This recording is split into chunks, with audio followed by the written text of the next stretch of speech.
Muy buenas noches. Bueno, me presento. Yo soy el doctor Luis Enrique Álvarez. Soy el profesor titular de nefrología aquí en el Centro Médico Nacional La Raza. Eh, Vamos a hablar el día de hoy de nefropatía membranosa, un tema que ha cambiado mucho durante los últimos años. Trataré de ser lo más gráfico posible para que logremos que esto se desarrolle de forma correcta. Bueno, primero que nada hablaremos del paciente típico de nefropatía membranosa. Generalmente es un paciente por encima de los 50 o 60 años de edad. La nefropatía membranosa a nivel mundial es la causa número uno de síndrome nefrótico. En México quizá es la segunda después de las glomerulopatías de tipo focal y segmentaria y podocitopatía sin esclerosis. El síntoma cardinal de la nefropatía membranosa habitualmente es la proteinuria nefrótica. Eh, no es común que tengan ni hematuria glomerular ni hipertensión, aunque la pueden tener por la edad. Es típico que no tengan deterioro de la función renal, aunque tristemente en nuestro país el 30% de los pacientes que diagnosticamos con nefropatía membranosa tienen ya cierto grado de deterioro. Habitualmente es una enfermedad normocomplementémica y frecuentemente cursa con un deterioro, sin deterioro de la función renal y con una proteinuria masiva. Si nosotros observamos las estadísticas nacionales, estas son una gráfica del estudio Revolver MEX, en el cual se agruparon todas las biopsias de múltiples centros de nefrología en el país y vemos cómo la nefropatía membranosa es, después de la focal y segmentaria y de la podocitopatía sin esclerosis, es la siguiente glomerulopatía más frecuente. La presentación clínica, como todos sabemos, pues es básicamente con un síndrome nefrótico muy marcado, aunque les decía yo que hasta el 30% de los pacientes que estamos diagnosticando en el país tienen cierto grado de deterioro de la función renal. Por la edad, pues algunos pueden tener hipertensión, de hecho casi un tercio de ellos la tienen. Ahora, para ubicarnos un poquito en la nefropatía membranosa, recordemos este esquema clásico de Richard Glassow que viene en el New England. Y la alteración básica en la nefropatía membranosa son los depósitos subepiteliales, es decir, entre la membrana basal glomerular y la célula epitelial visceral o podocito. Los mecanismos por los cuales se pueden formar estos depósitos subepiteliales son básicamente tres. El primero es que exista algún antígeno podocitario contra el cual se forme un anticuerpo y este anticuerpo vaya dirigido contra ese antígeno podocitario, un antígeno podocitario propio, no uno extraño como es el caso de la megalina. La segunda manera en la que se pueden producir esos depósitos subepiteliales es a través de la formación de complejos inmunes. Estos pueden estar circulantes, como en el caso, por ejemplo, de la nefritis lúpica, y pueden ir a depositarse en ese espacio subepitelial formando esos depósitos subepiteliales. Y la tercera forma es que exista un antígeno no nativo, como en este caso la megalina, que se deposita en el espacio subendotelial y después aparecen anticuerpos circulantes dirigidos contra esta, de tal forma que este es el modelo experimental que habitualmente se emplea en nefropatía membranosa, ¿no? Estos son antígenos no nativos del podocito, pero que se ubican en el subepitelio. Ahora, los biomarcadores en nefropatía membranosa se han desarrollado mucho durante la última década, especialmente.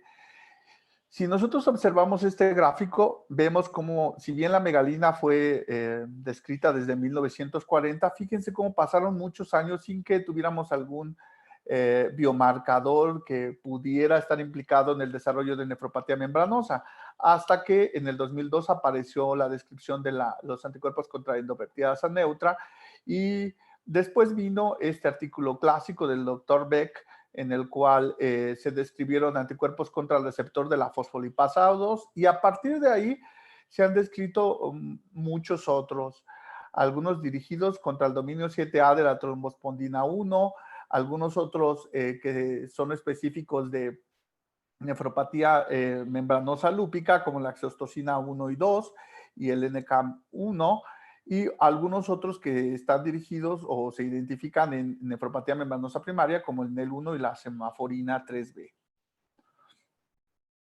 Vamos a empezar por aquellos biomarcadores que se desarrollan por la formación de anticuerpos contra algún antígeno propio del podocito. En este caso, pues el prototipo es el que ya habíamos mencionado, los anticuerpos dirigidos contra el receptor de la fosfolipasa A2. Este es el receptor de la fosfolipasa A2 y básicamente lo que sucede es que es un antígeno nativo del podocito contra el cual se van a formar autoanticuerpos. De tal forma que por eso ahora la nefropatía membranosa primaria es considerada una enfermedad autoinmune limitada a riñón. Si nosotros revisamos el artículo original donde se describieron estos anticuerpos, podemos observar cómo aquí en las barras o las ilustraciones de la izquierda, pues se hizo la tinción con PLA2R, la de medio con IgG4 y luego se pusieron las dos para que vean cómo se superponen el PLA2R y la IgG4. Aquí se ven los acercamientos, cómo claramente se superponen, y este es un caso en el que se bloqueó el PLA2R y se puso una biopsia de una nefritis lúpica. Ahora, este no fue el único biomarcador que se ha descubierto. También se han descubierto anticuerpos contra el dominio 7A de la trombospondina 1. Esta es la trombospondina 1. Y bueno, básicamente sucede lo mismo. Es un antígeno podocitario contra el cual se dirigen anticuerpos. Este es el artículo original en el cual primero se tiñó con trombospondina 7A, después con nefrina y luego combinados. En los acercamientos podemos ver cómo pareciera que se superponen, pero para diferenciarlos de si estaba el antígeno en la membrana basal, tiñeron con colágena tipo 4 y luego con la trombospondina 7A, de tal forma que identificaron que se encuentra por fuera, o sea, en la zona del podocito. De esta forma, pues ellos describieron que se trata de un antígeno podocitario. Otro de los biomarcadores descritos en el caso de la nefropatía membranosa son los anticuerpos contra la endopeptidasa neutra. En este caso se descubrió en un lactante en el cual se identificaron estos anticuerpos, hicieron exactamente lo mismo, anti-IgG, anti-endopeptidasa neutra, y luego tiñeron con ambos. Y los identificaron básicamente que eran provenientes de la madre. Se hicieron tinciones para ver si era del padre o de la madre y parecía que eran anticuerpos provenientes de la madre a través de la leche materna. Finalmente, durante los últimos 2 años han aparecido nuevos biomarcadores. El NEL1 también ha sido descrito en nefropatía membranosa primaria. Lo que han hecho últimamente es identificar a los pacientes que tienen nefropatía membranosa y que resulta que son PLA2R negativos. A través de espectrometría de masas identifican estas nuevas proteínas, después hacen las tinciones y de esta forma pueden encontrar los anticuerpos dirigidos contra el NEL1. Ahora, en el caso del NEL1, pareciera ser que no todos los casos son relacionados con nefropatía membranosa primaria, porque en algunos casos se pueden encontrar asociado a neoplasias. Y el más reciente de todos ellos es la semoflurina 3B. Se utilizó exactamente la misma técnica, se identifican casos de nefropatía membranosa, PLA2R negativo, mediante espectrometría de masa se identifica la nueva proteína y pues se realizan las tinciones y la localización de los anticuerpos, de tal forma que ahora tenemos biomarcadores que nos ayudan a identificar la nefropatía membranosa primaria y biomarcadores que nos ayudan a identificar algunas etiologías secundarias, específicamente la membranosa lúpica, como vamos a ver ahora. Entonces, en los casos en los que existen anticuerpos circulantes y que se depositan en el subepitelio, como en el caso de la nefritis lúpica membranosa, se ha visto que la exostosina 1 y 2 se pueden asociar a este tipo de nefropatía. En esta ilustración ustedes pueden identificar cómo hay una nefropatía membranosa primaria, por lo tanto la exostosina 1 y la exostosina 2 prácticamente no se fijan. Este es un caso con una clase mixta 3+5 y aquí sí se identifica cómo se fijan la exostosina 1 y la exostosina 2. Esta es una membranosa lúpica, una clase 5 y fíjense cómo es muy acentuado el depósito de exostosina o la identificación de exostosina 1 y exostosina 2. Y recientemente se ha descubierto esta nueva molécula, el NCAM1, que parece ser que también utilizando la misma técnica como las que ya he descrito, se identificó que en algunos casos de nefritis lúpica puede utilizarse como un biomarcador. Entonces ya no solamente tenemos a la exostosina 1 y 2, sino ahora también tenemos al NCAM para identificar a los pacientes con nefritis lúpica membranosa. Entonces ahora tenemos biomarcadores para ayudarnos a distinguir desde el punto de vista histológico de la nefropatía membranosa primaria de la nefropatía membranosa lúpica. Y eso es una excelente herramienta que se ha desarrollado mucho durante la última década. Desgraciadamente todavía no la tenemos tan disponible como nosotros quisiéramos, ¿no? Bueno, y finalmente el otro biomarcador, pues es lo que ya conocemos en el modelo experimental. En el modelo de nefritis pasiva de Heyman, pues se inyecta la megalina, esta se deposita en el subepitelio y luego se forman los anticuerpos dirigidos contra ella, ¿no? Esta es la megalina.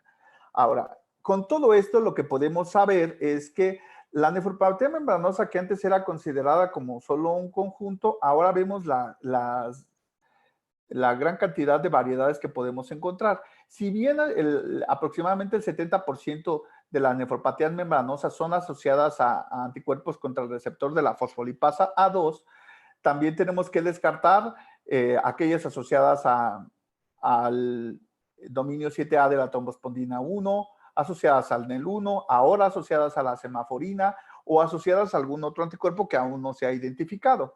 Y por otro lado, tenemos los casos de nefropatía membranosa asociados a neoplasias, asociados a procesos infecciosos, especialmente hepatitis, asociados a enfermedades autoinmunes como el lupus, en los cuales ya tenemos biomarcadores como exostosina 1 y exostosina 2 y asociados al NCAM 1 también, ¿no? En el caso de nefritis lúpica membranosa.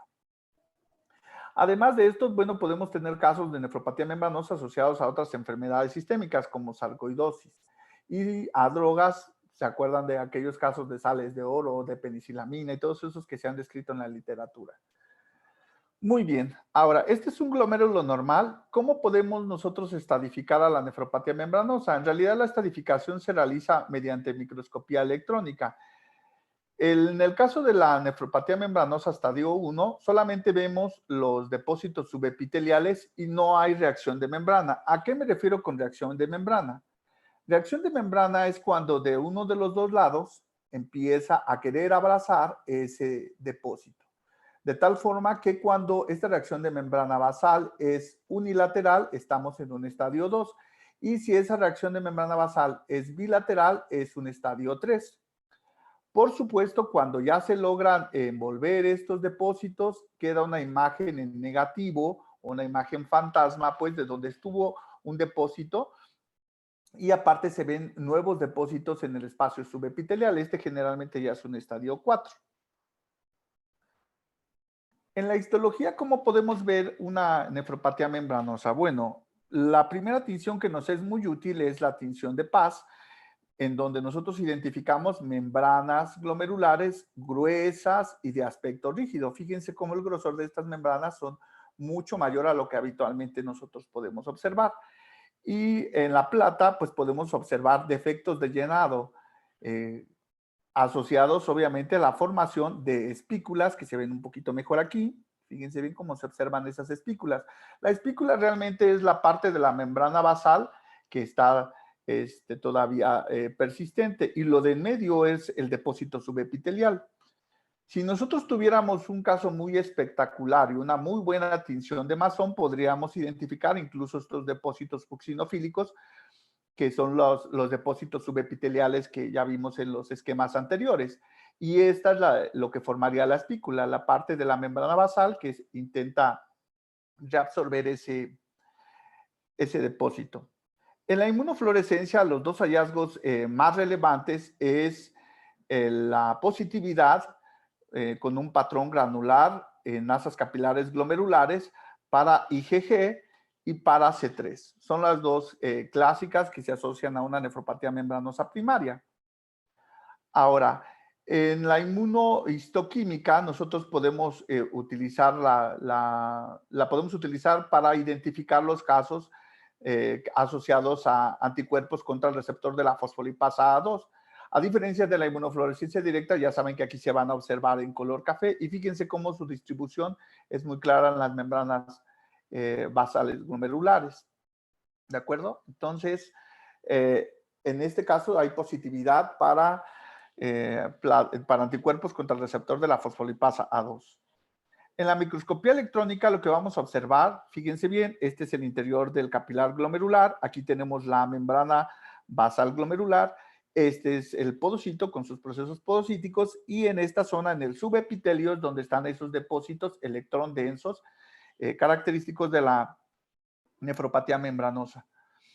¿Se acuerdan que mencionábamos la reacción de membrana basal? Bueno, pues por si no me lo creían, aquí está. Esta es una reacción de membrana basal unilateral. Aquí tenemos una reacción de membrana basal bilateral, por lo cual ya corresponde a un estadio 3. Y aquí podemos ver un estadio 4. ¿Por qué es un estadio 4? Porque fíjense que aquí ya envolvió el depósito y existen estas imágenes en negativo donde estuvieron algunos depósitos. Y aparte hay en el espacio subepitelial unos depósitos nuevos que se están formando. Eso es en cuanto a la clasificación que depende de la microscopía electrónica. Ahora, la escala de riesgo de Toronto, ¿para qué nos sirve? Pues nos sirve para identificar cuáles pacientes son de bajo riesgo, de riesgo intermedio o de alto riesgo de progresión a insuficiencia renal crónica.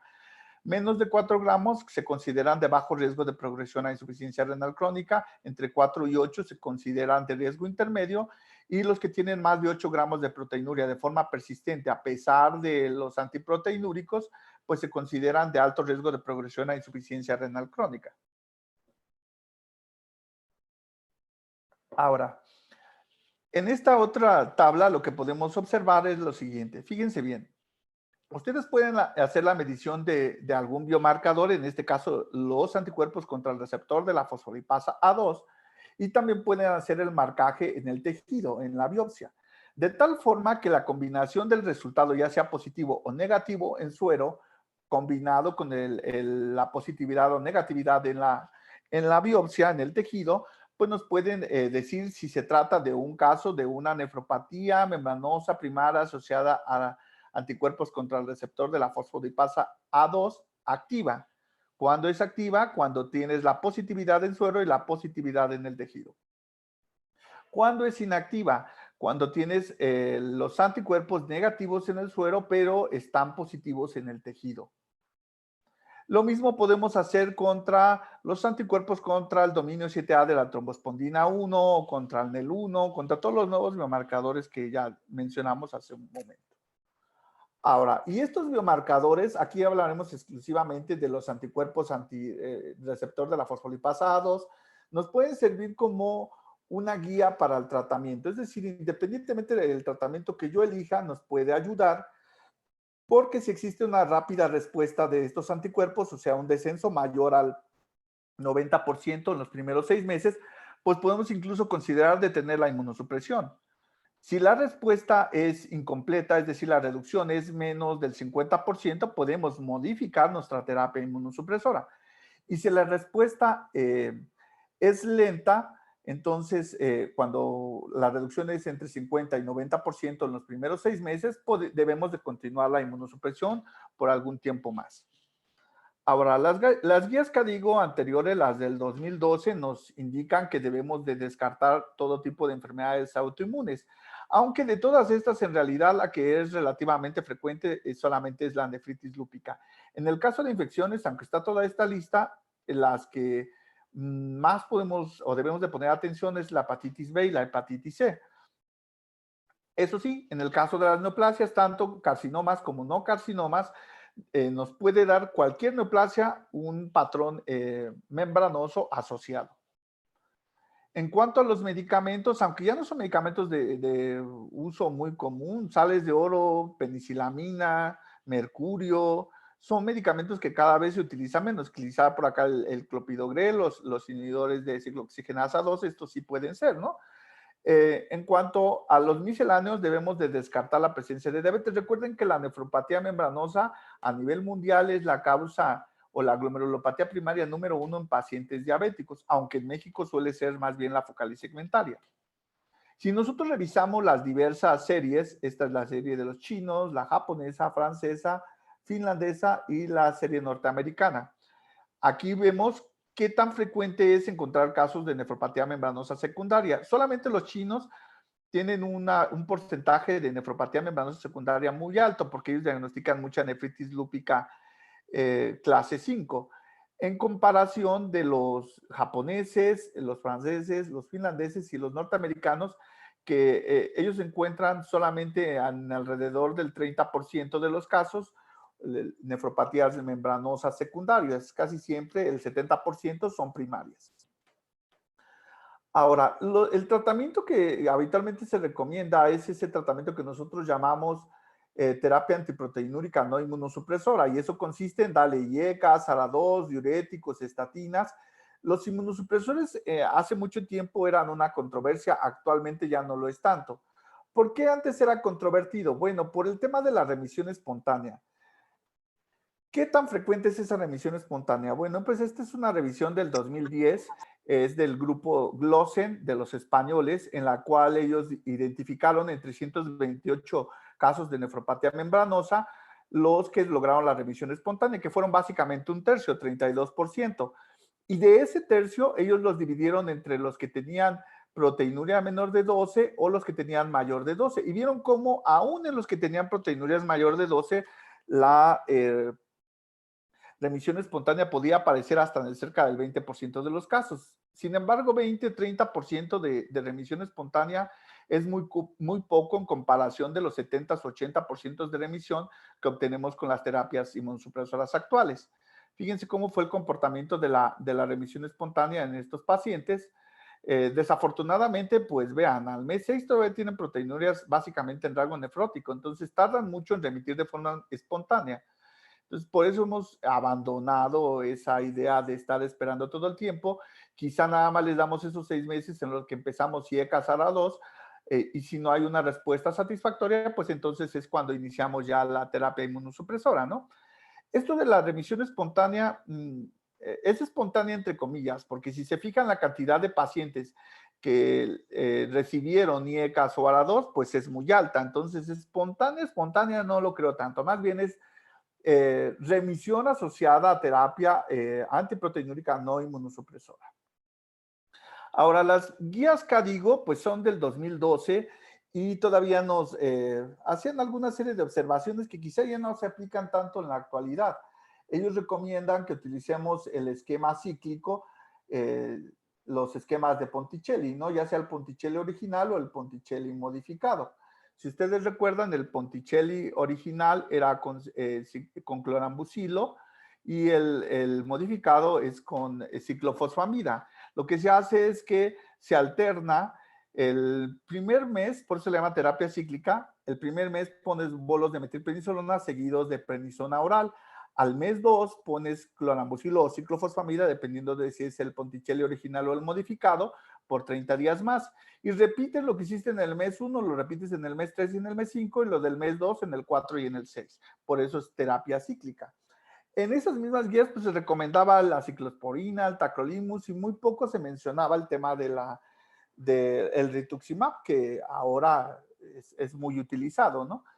Las definiciones de remisión, pues básicamente remisión completa es menos de 0.3 de proteinuria, remisión parcial en una reducción del 50% y que quede por debajo de 3.5, o sea, entre 0.3 y 3.5 gramos por día de proteinuria, y la no remisión, pues es el que se quede por encima de ese 3.5 gramos por día. La recaída, pues básicamente sin incremento de la proteinuria después de haber alcanzado algún tipo de remisión. Ahora, esta es un poquito la historia de los tratamientos de la nefropatía membranosa. Fíjense bien.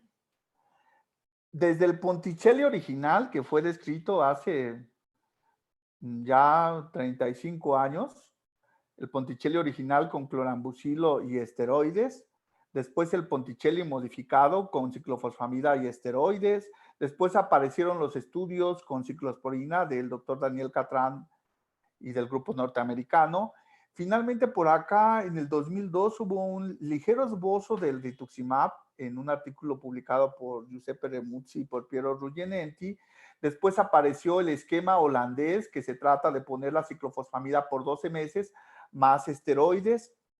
Después surgió la comparación de ciclofosfamida más esteroides contra placebo, que no la habíamos hecho en años anteriores.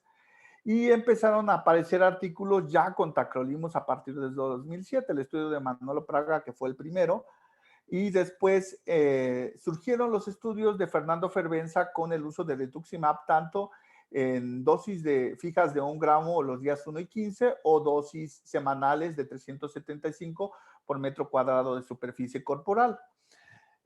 Finalmente, antes de las guías, también apareció un estudio con ciclofosfamida IV, es decir, no todos los esquemas tienen que ser por fuerza con ciclofosfamida oral.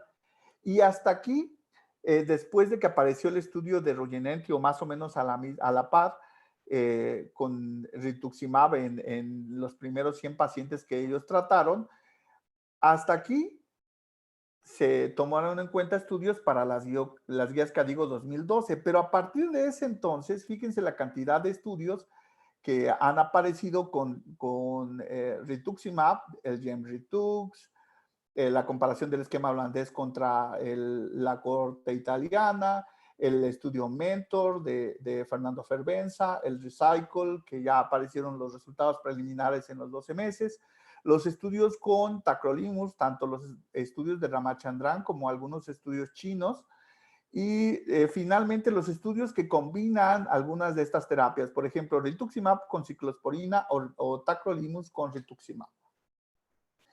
Entonces, fíjense cómo la gran cantidad de información que se tiene que considerar justamente para la modificación de las nuevas guías CADIGO que ya empezaron a circular el preliminar, ¿no? Entonces, vamos a tratarnos de ir de una forma histórica y para eso es importante conocer el estudio original de Ponticelli, en el cual se comparó la terapia conservadora contra los corticoides y clorambucilo, que era el esquema original. Ya lo habíamos mencionado. El primer mes, el tercero y el quinto das esteroide, el segundo, el cuarto y el sexto das clorambucilo oral. Ellos utilizaron unas definiciones de remisión aún más estrictas de las que utilizamos actualmente. Con estas definiciones aún más estrictas, fíjense cómo la cantidad de remisión, tanto parcial más completa, superó el 80% en comparación de la terapia conservadora que solo alcanzaba el 30%. A los 2 y a los 4 años esta diferencia se mantuvo, de tal forma que por eso el Ponticelli original se planteó como una muy buena alternativa para el tratamiento de la nefropatía membranosa. Algunos pensaron que quizá el efecto se atribuía más a los esteroides que al clorambucilo y por eso hicieron esta comparación de esteroides contra esteroides más clorambucilo, o sea, contra el Ponticelli original, y de hecho lo hizo él mismo. Entonces, aquí lo que compararon fue el esquema de Ponticelli original con clorambucilo contra un esquema de solo el esteroide. Y utilizaron las mismas definiciones que utilizaban ellos, que son más estrictas que las que utilizamos actualmente de CADIGO, ¿no? Y los resultados durante el primero y el segundo año, pues era claramente superior cuando utilizabas los esteroides más clorambucilo en comparación de usar solamente los esteroides. A los 3 y a los 4 años, pues seguía habiendo esta diferencia. Quizá a los 4 años se empezaba a diluir un poco. Entonces, con este estudio, pues quedaba claro que el efecto no era por el esteroide, sino más bien era por el citotóxico. Y después de esto apareció el esquema de Ponticelli modificado. Entonces ellos lo que hicieron fue comparar el Ponticelli original de esteroides más clorambucilo contra el Ponticelli modificado de esteroides con ciclofosfamida. Una vez más lo hizo el mismo autor, ¿no? Y lo que hicieron fue, pues, a un grupo darle clorambucilo y al otro darle la ciclofosfamida oral. Utilizaron las mismas definiciones de remisión que ya les había mencionado hace un momento y lo que obtuvieron es resultados bastante similares. No había diferencia significativa entre el grupo de clorambucilo y de hecho la tendencia parecía que el resultado era mejor con ciclofosfamida. Aquí tienen los gráficos de probabilidad de alcanzar remisión parcial más completa y de alcanzar remisión completa, que básicamente eran iguales. La probabilidad de permanecer libre de recaída también eran parecidas. El comportamiento de las proteinurias era similar en ambos grupos. De igual forma, la creatinina sérica era muy parecida. Entonces, aquí nos quedaba claro que el Ponticelli modificado con el uso de ciclofosfamida más esteroides de forma cíclica parecía que era una buena alternativa. Sin embargo, este esquema no había sido comparado contra la terapia conservadora. por eso es que se realizó este otro estudio. Y en este se comparó obviamente el esquema de Ponticelli modificado contra la terapia conservadora y utilizaron las mismas definiciones de remisión que se utilizaron en los estudios de Ponticelli. Y lo que obtuvieron pues fue una vez más una superioridad del esquema de Ponticelli contra el esquema de la terapia conservadora. Claramente el utilizar terapias conservadoras equivale a lo que decíamos de remisión espontánea, que generalmente son entre 30 y 35% de los casos. En cambio, con las terapias, tanto con el clorambucilo como con la ciclofosfamida, si pueden ver, el resultado más bajo fue de 72, pero hubo resultados incluso arriba de 90. Ahora, después de todo esto, apareció un esquema diferente de administración de ciclofosfamida oral, lo que nosotros conocemos como el protocolo holandés. Este es el artículo original publicado en el NDT, y lo que hicieron ellos fue en el mes 1, 3 y 5 dar metilprednisolona seguida de prednisona oral, y daban ellos ciclofosfamida oral a dosis de 1.5 a 2 miligramos por kilo día durante 12 meses de forma continua. Aquí no era una terapia cíclica. La ciclofosfamida se daba de forma continua, y lo que si acaso se daba con esta forma cíclica era la metilprednisolona seguida de la prednisona. Y el resultado pues era similar a lo que habíamos obtenido con el esquema de Ponticelli modificado. 86% de remisión parcial más completa, 26% de remisión completa. Los resultados comparados, de hecho, con los controles históricos que tenían ellos, pues claramente era superior el esquema holandés de ciclofosfamida oral durante 12 meses de forma continua contra los controles históricos.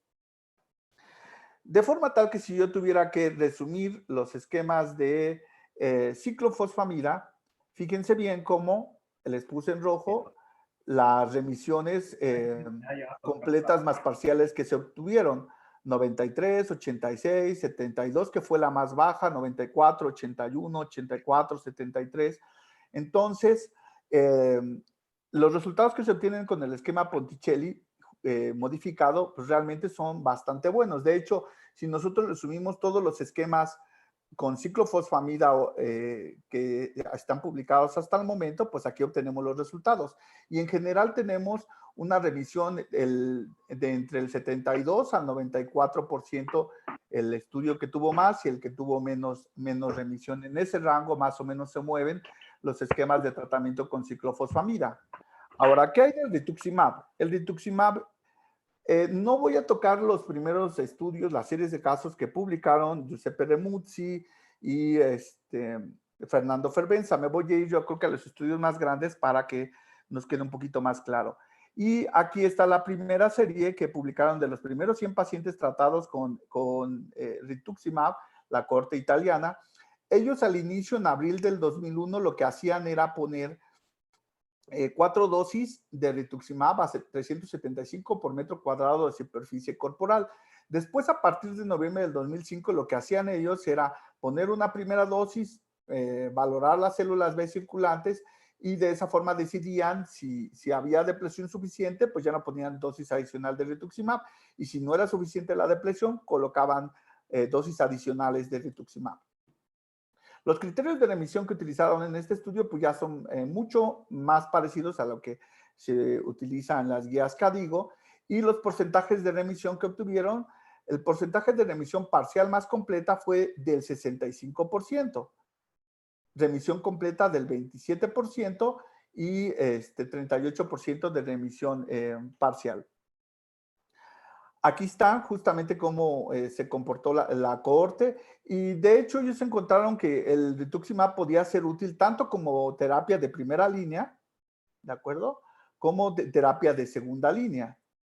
El porcentaje de recaídas que encontraron ellos fue de 18%, y bueno, a todos ellos les pusieron un nuevo ciclo de rituximab para tratar la recaída.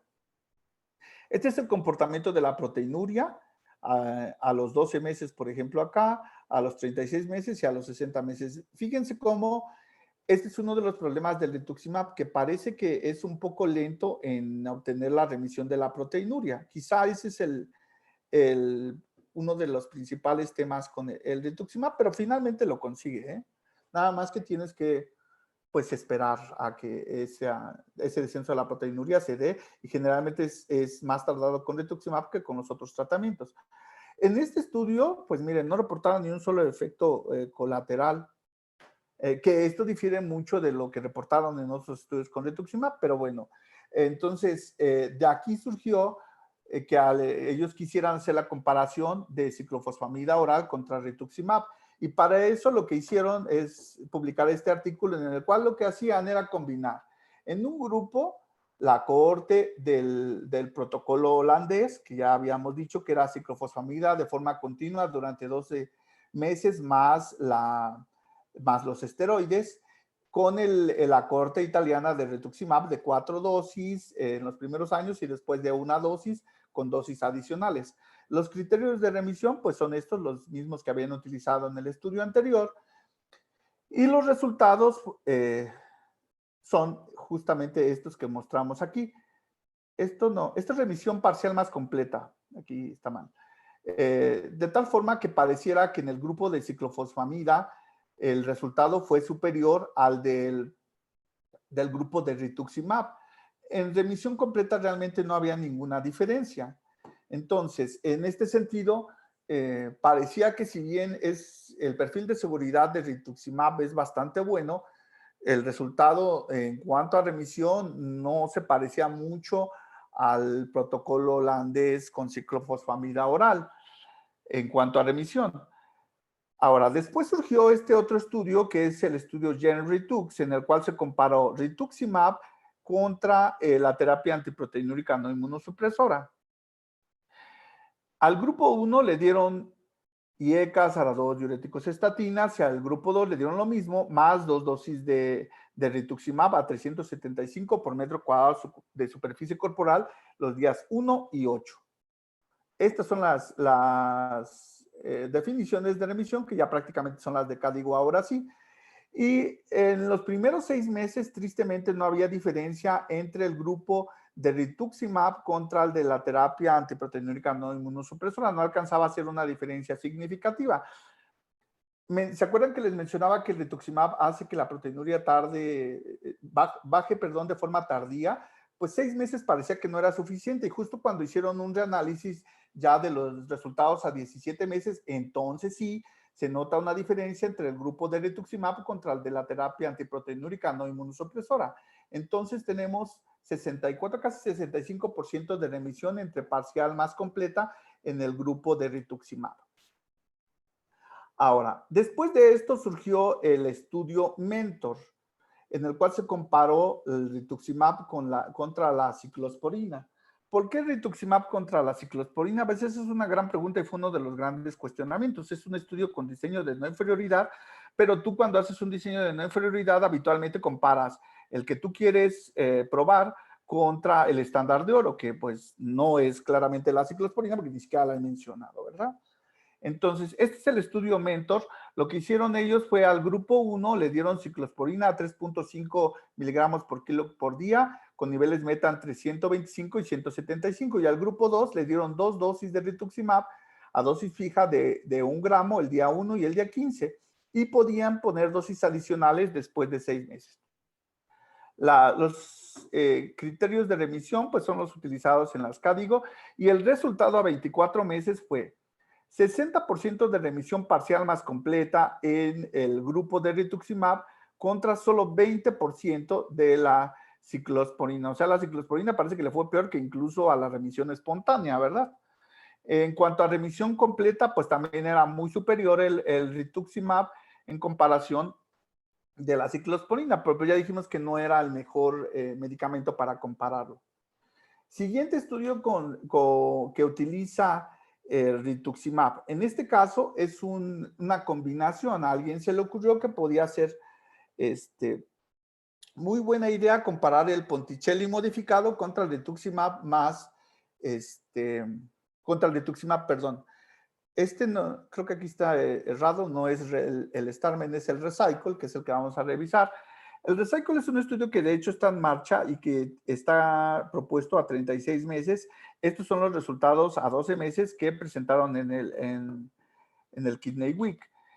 Y lo que ellos encontraron al comparar el esquema de Ponticelli modificado contra el rituximab es esto. No encontraron diferencias en cuanto a remisión completa ni en cuanto a remisión parcial más completa. 73% contra 62%. Habrá que ver los resultados a 24 meses y a 36, porque justamente la ciclofosfamida parece ser que entre más pasa el tiempo, mejor resultado te da, aunque el rituximab también tiene esa tendencia. Entonces va a ser bien interesante verlo a lo largo del tiempo y ver los resultados finales. Los resultados en cuanto a proteinuria y albúmina, pues fíjense cómo en los dos grupos, pues la proteinuria disminuyó y la albúmina sérica se elevó de forma relevante. Casi siempre en todos los estudios lo que sucede es que primero bajan los anticuerpos y después empieza a bajar la proteinuria. Fíjense cómo la proteinuria pues baja de forma bastante lenta. En cuanto a creatinina y tasa de filtrado glomerular, realmente no hay diferencia entre los grupos de Ponticelli modificado y el de rituximab. Y en cuanto a efectos colaterales, tampoco. Parece ser que, aunque nosotros siempre decimos que el rituximab es más seguro, tiene un mejor perfil de seguridad, en realidad en este estudio, en el análisis, a los 12 meses parece que no hay diferencia en cuanto a efectos adversos. Por lo cual, bueno, si bien parece ser igual de efectivo en los resultados preliminares, no tiene la ventaja de ser más seguro, ¿no? Aunque en la realidad nosotros sabemos que cuando utilizamos ciclofosfamida generalmente tenemos efectos colaterales que quizá no fueron considerados aquí en el estudio. Entonces, si yo tuviera que resumir los resultados con rituximab, me iría desde este resultado muy bajo, que este fue de las primeras series de casos de Fervenza, hasta los últimos resultados que están en torno a 60, 58, 62. Como verán ustedes, casi siempre 64, 65, 70 es de los más altos. Por ahí esta serie de casos de Fervenza, pero ahí no tenía, era una serie de casos, no era un ensayo. Casi siempre los resultados de rituximab se encuentran en 60 y 70%, a diferencia de los de ciclofosfamida, que los tienes entre 70, 80 e incluso hasta 90% de remisiones. Entonces, aquí están los resultados de todos estos estudios. Fíjense cómo la remisión entre parcial más completa oscila desde 51 hasta 88% en la mejor serie, que fue la de Fervenza del 2010. Es así más o menos como resulta el rituximab. ¿Qué hay en cuanto al tacrolimus? Bueno, este es el primer estudio, el de Manolo Praga, comparó un grupo de 23 contra uno de 25, terapia conservadora contra tacrolimus, y encontró lo que después hemos visto de forma repetida. Muy superior en cuanto a remisión parcial más completa el grupo de tacrolimus, pero después del primer año o después de los 18 meses, fíjense cómo disminuye este efecto de respuesta parcial más completa. ¿Por qué? Bueno, porque el número de recaídas es muy alto. 47% en este grupo, pensé que se había... grupo español. La recaída fue de 47% de forma tal que al mes 30, pues prácticamente se diluyó la diferencia cuando se utiliza tacrolimus en monoterapia. En cuanto a remisión completa, pues sucedió exactamente lo mismo. Fíjense cómo a los 18 meses parece que todo iba bien y de pronto se cae e incluso está peor que la terapia conservadora. Y la remisión parcial, vemos exactamente esa misma curva. Entonces, si bien obtienes buenos resultados en cuanto a remisión parcial más completa, la cantidad de recaídas es muy alta. Ahora, en este estudio ellos calcularon la probabilidad de remisión y ellos dijeron que era mucho mejor, pues claro, con el tacrolimus que con la terapia conservadora. Sin embargo, el resultado en cuanto a recaídas, pues deja mucho que desear, ¿no? Valoraron, por supuesto, el incremento en la creatinina sérica, no vieron un incremento especial en el grupo de tacrolimus, al contrario, encontraron más en el grupo control, y estos son la dosis de tacrolimus que se le estaba dando a los pacientes y los niveles en los cuales se encontraban, ¿de acuerdo? Parece ser que cuando descienden los niveles, por ahí del mes 18 es cuando empiezan las recaídas por todos lados, ¿no? Los efectos colaterales, pues, un efecto importante es la intolerancia a la glucosa, que ya sabemos que siempre se presenta en los grupos de tacrolimus, Y bueno, en una población mexicana que tiene una tendencia a diabetes, pues es importante considerarlo, ¿no? Ahora, después surgieron un par de estudios de Ramachandran, son estudios bien interesantes. Es de la misma corte, 35 pacientes en cada grupo. A un grupo le pusieron el Ponticelli modificado y al otro tacrolimus, pero ya no en monoterapia, le agregaron esteroides. El resultado, a los 12 meses parecía muy alentador. Tanto la respuesta parcial más completa a los 6 y a los 12 meses eran bastante parecidas. La remisión completa también. La remisión parcial no había gran diferencia. Y cuando veíamos la proteinuria parecía que el descenso era muy similar. La tasa de filtrado glomerular quizá con el tacrolimus no era tan buena. La albúmina sérica se elevaba bien y los anticuerpos contra el receptor de la fosfolipasa A2 descendían muy bien con el Ponticelli modificado, no tanto con el tacrolimus. Pero cuando realizaron el seguimiento de esta misma cohorte a los 18 y a los 24 meses, fíjense cómo ahora sí hay una diferencia, pero es a favor de la ciclofosfamida, del esquema cíclico de Ponticelli modificado. Entonces, a los 18 y a los 24 meses dejan de ser iguales y es superior la ciclofosfamida.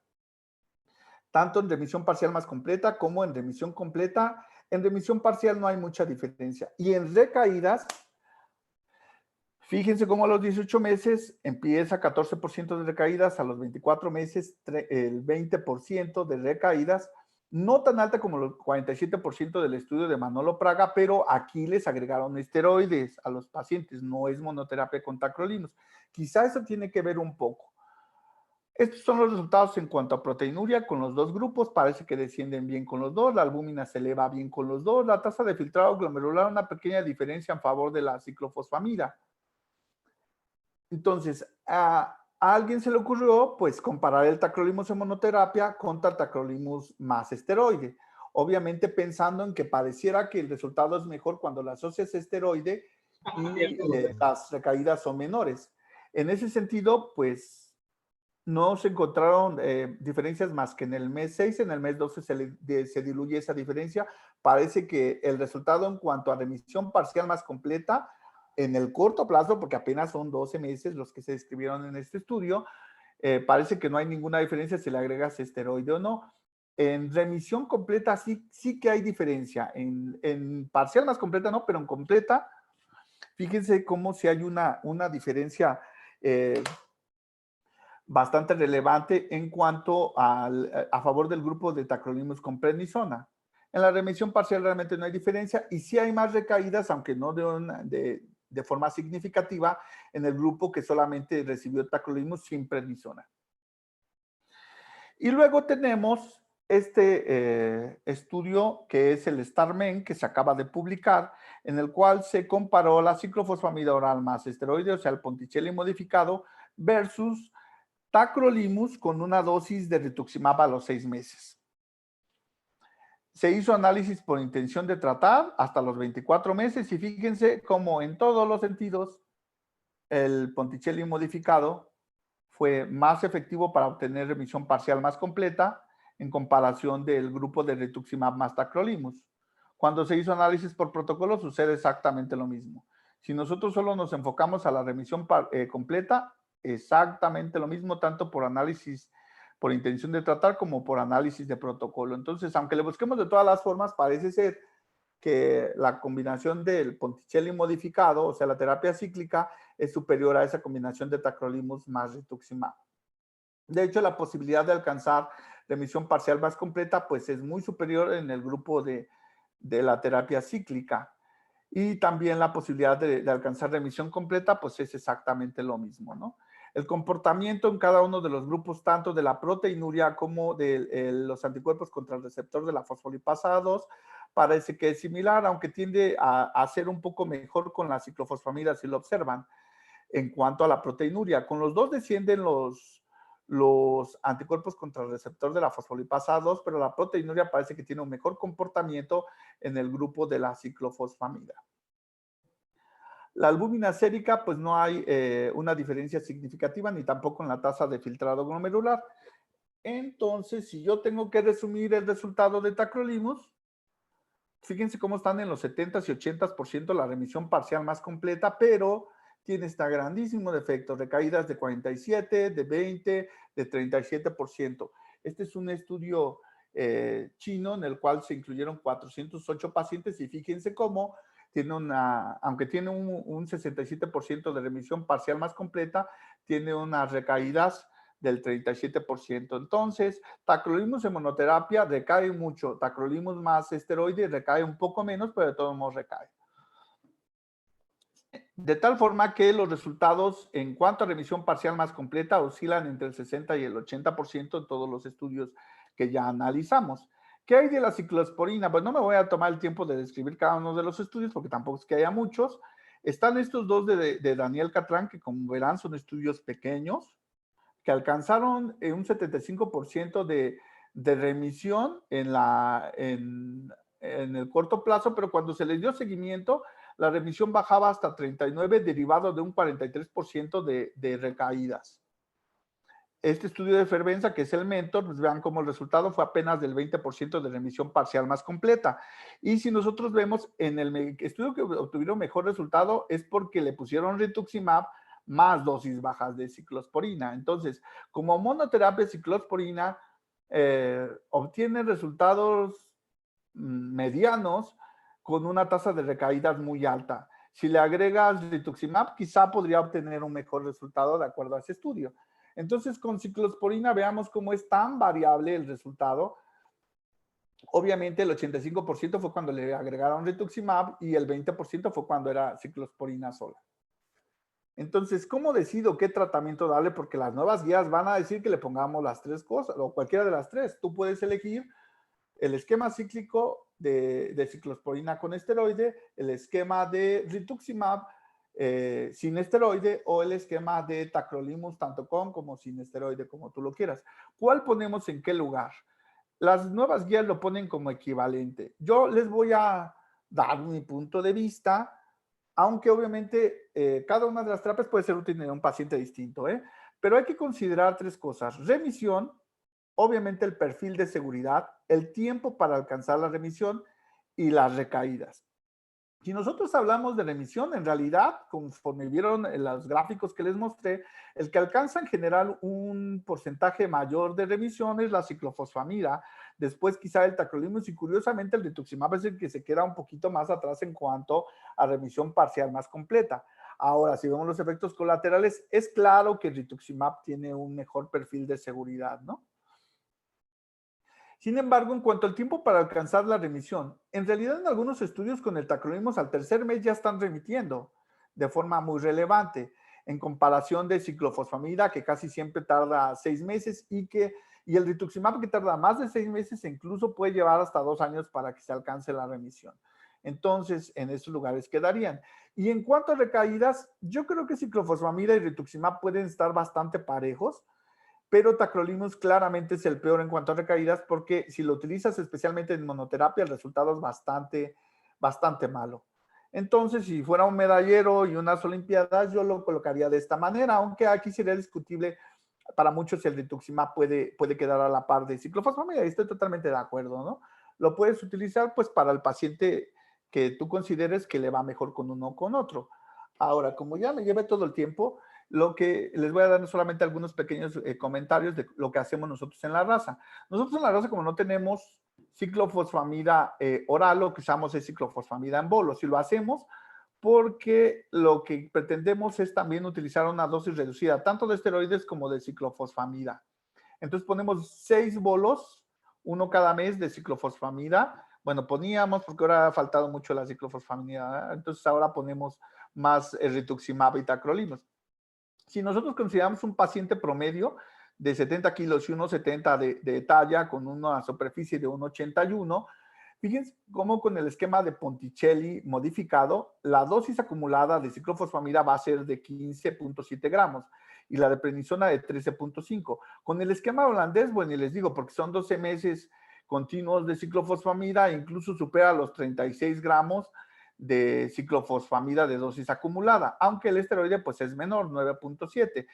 Pero con el esquema de, si nosotros lo ponemos en bolos, la ciclofosfamida y el esteroide lo bajamos un poco, como lo hacemos nosotros, pues nuestra dosis acumulada en general puede ser de 8.1 de ciclofosfamida y de prednisona de 4.8. Entonces, con eso podemos limitar los efectos colaterales. Y en realidad, bueno, en los análisis preliminares que hemos realizado, alcanzamos remisión parcial más completa en el 80% de los casos, con un porcentaje de recaídas apenas superior al 10%. Entonces, parece ser que no es tan malo el resultado si lo hacemos de esta forma, ¿no?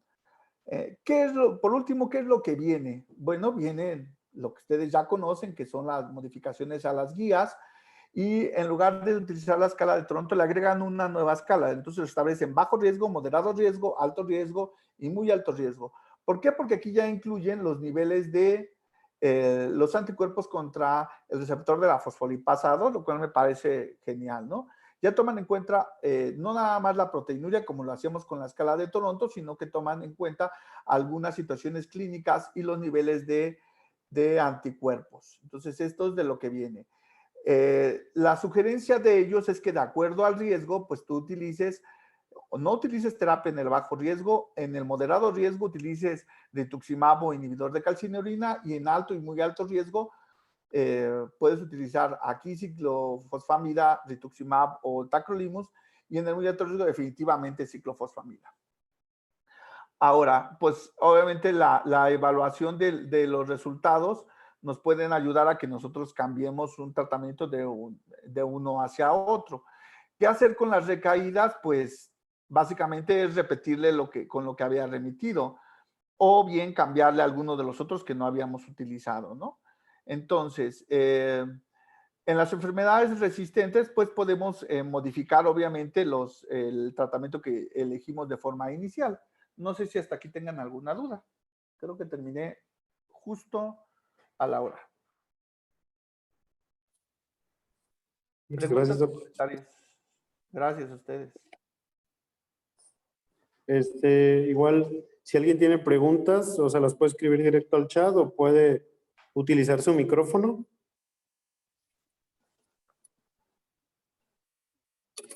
A ver, Doc, aquí vienen algunas. Dice, bueno, es más que nada un comentario. Aquí me hicieron algunas preguntas que yo alcancé a anotar, Doc. Igual bueno, igual el doctor Pasarín. Claro. Le vamos a ver. Buenas noches. Buenas noches, doctor. Muchas gracias, doctor, por esta interesante plática, muy ordenada y organizada, muy didáctica, al momento de comparar cada uno de los protocolos que se han manejado ya desde prácticamente la década de los 80, ¿no? Y cómo ha evolucionado el tratamiento y el tratamiento en todo esto. No Una se de las escucha, situaciones, bueno, yo no escucho. una de las situaciones que se está viendo en rituximab, hay que considerar su farmacocinética, ¿no? El pico máximo lo estamos observando prácticamente a los 6 meses y eso lo estamos viendo en el tratamiento de diferentes enfermedades autoinmunes. Entonces, de ahí el problema que vemos con rituximab, que a veces queremos ver los efectos de manera muy inmediata, a diferencia de ciclosporina, ciclofosfamida, y por la propia farmacocinética del fármaco en cuestión, en este caso rituximab, lo vemos de manera más tardía. Mentor demostró que prácticamente hasta los 2 años se observaba algún efecto interesante, ¿no? Sin embargo, pareciera que esta es una de las situaciones no agravantes, sino propias de la misma, característica del fármaco como tal. Y la otra situación, la duda más que nada en relación a tacrolimus, yo en lo personal lo que sí he observado es efectos nefrotóxicos propios de un inhibidor de calcineurina como es el tacrolimus, ¿verdad? Pareciera que es un poco más marcado que ciclosporina, ¿verdad?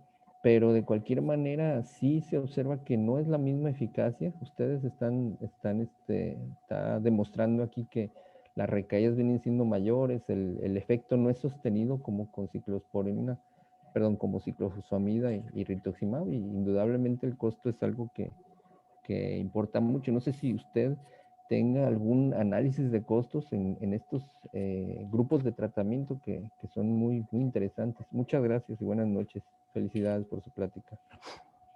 Muchas gracias por su comentario, doctor. Fíjese que con rituximab, todo lo que usted está comentando tiene toda la razón. De hecho, me parece que si uno elige rituximab, no digo que no lo ponga, porque pues obviamente si lo tienes, claro que utilice, ¿no? Pero sí debe de estar uno bien consciente de lo que acaba usted de decir, de que la respuesta no va a ser rápida, porque a veces queremos, como estamos acostumbrados a lo que sucedía con ciclofosfamida, que parecía que era un poco más rápida, como que tenemos esa tendencia a querer que se comporte igual, y claro que no lo hace así rituximab. Rituximab es más lento para remitir la proteinuria, remite los niveles de anticuerpos de forma rápida, pero la proteinuria desciende de forma lenta. Entonces, no es que sea malo, simplemente que le debemos de tener un poco más de paciencia, y por supuesto, si a un paciente le ponemos rituximab, hay que explicarle que va a ser lento el descenso, ¿no? Más tardado, ¿verdad? Como tal. Claro, claro, no es que sea peor, es que es más lento, simplemente, pero es por el tipo de medicamento que estamos utilizando. En cuanto al tacrolimus, fíjese que nosotros, justamente, hay una controversia en cuanto a qué niveles utilizar, y de ahí depende el efecto nefrotóxico y los efectos colaterales. Yo creo que todos tenemos la idea a veces de querer utilizarlo a las mismas dosis que lo utilizamos en los trasplantes. Y creo que una diferencia básica es que tenemos que ir entendiendo cuando tratamos nefropatía membranosa, es entender que el efecto antiproteinúrico del tacrolimus se consigue con niveles inferiores a lo que nosotros estamos acostumbrados para el efecto inmunosupresor en el trasplante. Es decir, en trasplante yo tengo que empezar con niveles altos e irle bajando hasta ajustarle porque tengo el riesgo de rechazo. Y en el caso de la nefropatía membranosa, yo puedo empezar al contrario, con dosis baja porque no me va a rechazar nada, y le voy subiendo hasta que encuentro el efecto que yo deseo en cuanto a la antiproteinuria, sin que alcance efectos nefrotóxicos, porque sí que es algo que tiene que estar uno considerando, y más si lo va a mantener por un periodo de 1 a 2 años, que es lo que recomiendan la mayoría de las guías, ¿no? Entonces, en cuanto al análisis de costos, no hemos hecho un análisis como tal, pero es que el razonamiento es relativamente sencillo. Si nosotros utilizamos ciclofosfamida en el Seguro Social, para el precio del Seguro Social es 125 pesos el ámpula de ciclofosfamida, y utilizamos pues un par de ámpulas, 2 o 3, entonces utilizamos 300 pesos por mes, por 6 meses, 1,800, contra una sola ámpula de rituximab que se va por encima de entre 30,000 y 40,000 pesos, la de 500 miligramos. Y si vamos a utilizar varias, entonces eso se convierte en 200,000 o más pesos con el rituximab. Entonces, por situación en Latinoamérica, de hecho no somos los únicos que lo hacemos de esa manera, de utilizar más ciclofosfamida si la tenemos por la situación del costo, sino que hay también, por ejemplo, una corte uruguaya que hace lo mismo. Ellos dicen que tampoco tienen mucha ciclofosfamida oral y por eso la utilizan IV, y que obviamente eso es mucho más barato que el utilizar rituximab, aunque por ahí hay algunos artículos. Hay, por ejemplo, uno en el NDT del 2018 que dice que costo efectivo, el análisis, parece ser que a la larga, por los efectos colaterales, recaídas, etcétera, ellos postulan que en sus modelos económicos es mejor el rituximab, pero bueno, pues yo creo que cada quien, dependiendo de su circunstancia, puede elegir uno u otro esquema. Nosotros actualmente utilizamos pues el que consideramos que es útil para el paciente, es decir, ya no tenemos esa limitante del costo. Si nosotros consideramos que ese paciente requiere rituximab, por ejemplo, si es un paciente diabético, yo prefiero no utilizar un esquema con esteroide y ciclofosfamida, ni tampoco algo que eleve más la glucosa, como el tacrolimus. Entonces, en ese prefiero utilizar rituximab, por ejemplo, solamente. ¿De acuerdo? No sé si respondí su pregunta, doctor. Sí, muchas gracias. Como última pregunta, llegué tarde a su plática, perdón. En su serie, el número de pacientes que reportaron y el porcentaje de membranosa que están reportando actualmente. Sí, nosotros ahorita tenemos, la serie que tenemos ya analizada a 24 meses es de 60 pacientes con bolos de ciclofosfamida IV. Hay otros 40 pacientes que tuvieron esquemas con rituximab o con tacrolimus y esa parte todavía no la hemos analizado, porque todavía es un número reducido. Pero con ciclofosfamida, los 60 pacientes que analizamos a 24 meses tienen una remisión entre parcial más completa de 80%. Muchas Con gracias, buenas rituximab lo noches. vamos a analizar apenas. Gracias, doctor, muy amable. Gracias, un gusto escucharlo. Gracias. Aquí preguntando, ¿cuál es la experiencia en pacientes tratados con ciclofosfamida versus tacrolimus respecto a desarrollo de procesos infecciosos? Fíjate que yo creo que la ciclofosfamida definitivamente tiene más efectos o más frecuencia de infecciones, aunque los estudios realmente cuando lo han comparado, sobre todo los estudios chinos, no reportan gran diferencia, ni tampoco en el estudio de, bueno, de Manuel Praga no comparó con ciclofosfamida, pero los chinos, algunos sí lo han comparado, Ramachandran sí lo comparó y realmente no encontraron grandes diferencias en términos generales. Sin embargo, en la experiencia de nosotros te puedo decir que sí encontramos más herpes zóster, sobre todo infecciones por virus del grupo herpes. La verdad es que neumonías y otras infecciones más severas no lo encontramos mucho porque nosotros utilizamos una dosis acumulada bajita.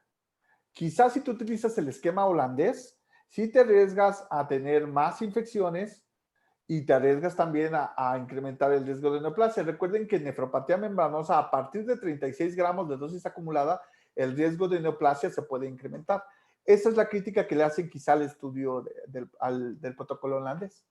Entonces, en términos generales, yo diría que son muy parecidos, si acaso más herpes en ciclofosfamida que en tacrolimus. Ok, aquí hay otra, dice, ¿qué tratamiento profiláctico? Yo creo que es con respecto a la pasada. ¿Qué tratamiento profiláctico recomendarían los pacientes que inician esquema de Ponticelli? En cuanto a si te refieres que poner profilaxis con, no sé, con antibióticos, con antivirales y todo eso, la verdad es que no se recomienda. Más bien, si a lo que se refieren es al MESNA, hay una diferencia muy importante que deben de realizar.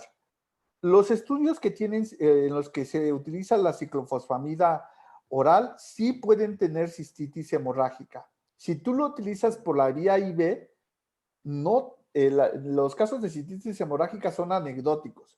Entonces, depende de qué tipo de dosis vayas a utilizar, ¿no? La verdad es que nosotros no usamos MESNA desde hace décadas y yo en mi vida nunca he visto una cistitis hemorrágica, pero sí están descritas. Ok, y aquí ya me habían hecho otra en cuanto a, al uso de rituximab, la profilaxis, ¿con qué la recomendaría? Rituximab, no, pues realmente no utilizaría profilaxis. Justamente Okay. porque tú estás diciendo que en los estudios que es el que tiene un mejor perfil de seguridad. Entonces, en rituximab la realidad es que lo que sí debes de estar monitorizando quizás son los niveles de inmunoglobulinas. Bueno, si tuvieras obviamente la capacidad de medir el CD19 o medir las células B, pues sí estaría padre, ¿no? Pero si no lo tienes, por lo menos lo que sí tienes en casi todos los centros es medir los niveles de IgG, de IgM y verán cómo bajan mucho con el rituximab. Hay que estar vigilando que no permanezcan bajos a niveles muy bajos durante mucho tiempo, porque eso sí te puede predisponer a alguna infección. Pero profilaxis que se recomiende, en realidad la mayoría de los grupos no recomiendan ninguna profilaxis. Okay. Aquí hay otra pregunta, Doc. Dice, si tenemos anticuerpos PLA2R positivo, ¿es necesaria la biopsia? Sí, hay estudios bien claros en ese sentido que se han empezado a hacer. Un estudio de la Clínica Mayo de Fernando Fervenza, que sugiere que dependiendo del nivel de los anticuerpos contra el receptor de la fosfolipasa A2, depende de la técnica con que la midas, si son mayores de 20, que incluso la posibilidad de que eso se trate de una membranosa es tan alta que podrías obviar la biopsia. Los problemas que tenemos es que primero se necesita tener una técnica estandarizada, obviamente. Y Y bueno, en México todavía no tenemos la posibilidad de estarlos midiendo como nosotros quisiéramos. Todavía no hay muchos laboratorios que te los midan y no sabemos si la técnica está muy bien estandarizada o no. Entonces, yo por el momento les diría que en México no es posible evitarte la biopsia aún, pero sí creo que el futuro va en ese rumbo. Yo creo que lo que vamos a definir en los siguientes años, ya que se estandarice mejor la medición de los anticuerpos contra el receptor de la fosfolipasa 2, vamos a poder decidir a cuáles definitivamente no hay que biopsiar y que ya tienes el diagnóstico, ¿no? Seguro que va a haber muchos casos de esos. Pero todavía estamos ahí en eso. Yo creo que yo soy old school todavía, porque soy como de los que lee el libro y necesita tocar el papel, ¿no? No en la tablet. Entonces, así en lo mismo, siento yo que la biopsia para mí todavía sigue siendo importante, sobre todo por lo que les explicaba, que a veces puedes tener una nefropatía membranosa activa o inactiva dependiendo de esa combinación de los niveles en suero y la presencia en el tejido. Yo en el momento todavía realizo biopsia a todos los pacientes, ¿no? Pero creo que una de las cosas que vienen es esa, decidir a cuáles no vamos a biopsiar y vamos a tratar de inicio. Ok. Bueno, no sé si tengan alguna otra pregunta. Si no, pues muchísimas gracias, Doc, por su tiempo. La No, verdad, gracias a ustedes. Gracias a ustedes por la invitación. sí, esperemos contar con más pláticas de glomerulopatías, porque pues yo creo que son temas bien interesantes y siempre cambia, ¿no? El tratamiento, el diagnóstico. Entonces, pues ya les anoté el Twitter donde yo generalmente subo todas las pláticas. Tenemos también una cuenta de YouTube. Y pues el doctor también ahí puso su Twitter. Hay otro Twitter también de mi compañero de Centro Médico de Occidente, que es, se los paso ahorita. Y pues la próxima semana también ya tenemos algo programado, entonces pues bueno, ya les estaremos haciendo llegar la invitación. De nuevo, muchísimas gracias, Doc.